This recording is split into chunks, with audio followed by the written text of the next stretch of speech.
Yeah, so I'll talk about the ACT Pass, which we've been trying to teach people exists and that it's a thing. So essentially, to give a brief summary of what the, it's really just repackaging ticket sales in the short of it in a different package. Instead of having people buy the individual tickets, we're essentially buying into a membership which they have a monthly payment. And for them, that just means the shows are included in their membership package, and so they just go ahead and reserve tickets online. So the whole idea behind this is that there's a, speaking of changing demographics, there's a demographic of people out there who are familiar with clubs and membership programs and aren't necessarily the same type of people who are going to be your subscribers, especially the theatrical organizations. And they might not be necessarily people who are going to come on a regular basis if they're just kind of purchasing single tickets. So the idea is there's this possibly third demographic of people out there who aren't going to subscribe to your season because maybe they see a couple of shows that they're not interested in, so they're not going to subscribe. And if they are only going to buy a single ticket, they might come to your organization a single time and then not come back for a few years. So the idea is there's this bridge of people to catch and kind of bring them into the theater.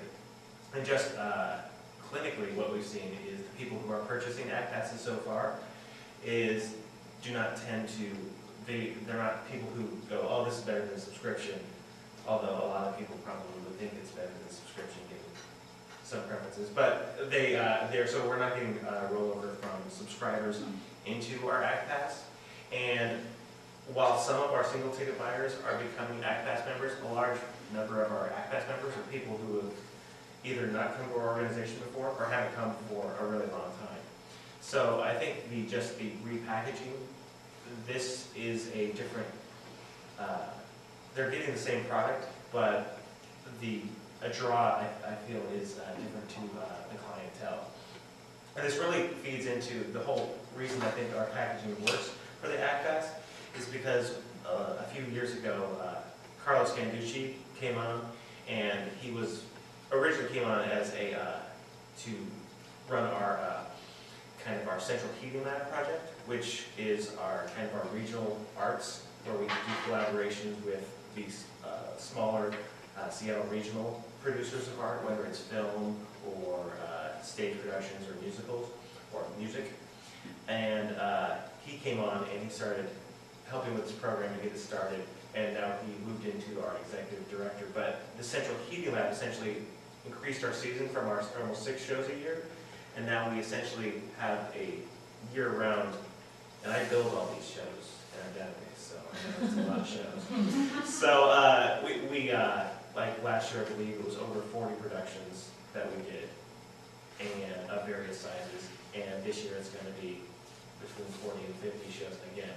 So we have, since we have the Central Heating Lab in addition to our main stage, we really have a year-round draw for people to continue to come in, and it's really different fare. So the advantage of the ACT Pass, and I think the one strong benefit that we found on an artistic sense that we weren't thinking about when we originally came up with this notion, is that because people are purchasing it on a monthly basis, there isn't any financial barrier to going and see a show.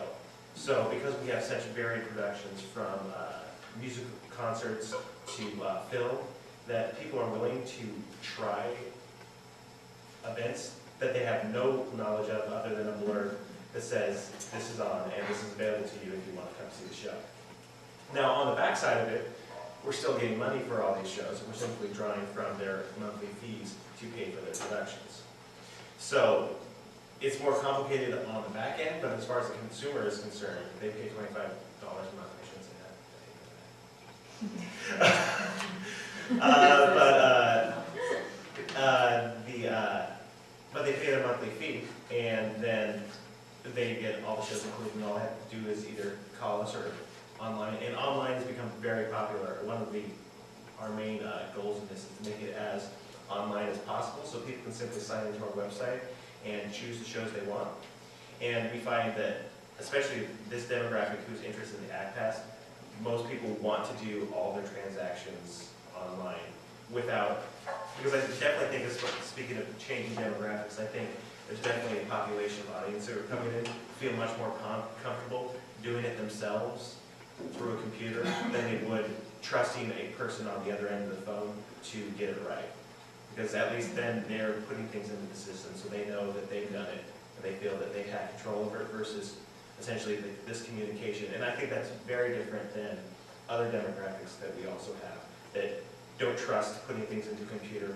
It's a magic box, things will go away. As long as I talk to someone physically, I know. So I think it's complete, both audiences exist simultaneously now, but I think that's one thing that I think, at least with the ACPAS demographic, it's really they're much more in the demographic of the kind of the bloggers and the people who use the internet on a regular basis and really want something that's automated and they don't have to like worry about. And if they do talk to someone, it's just because they want more specific information, and it's not because they need something set up, they want to do it themselves.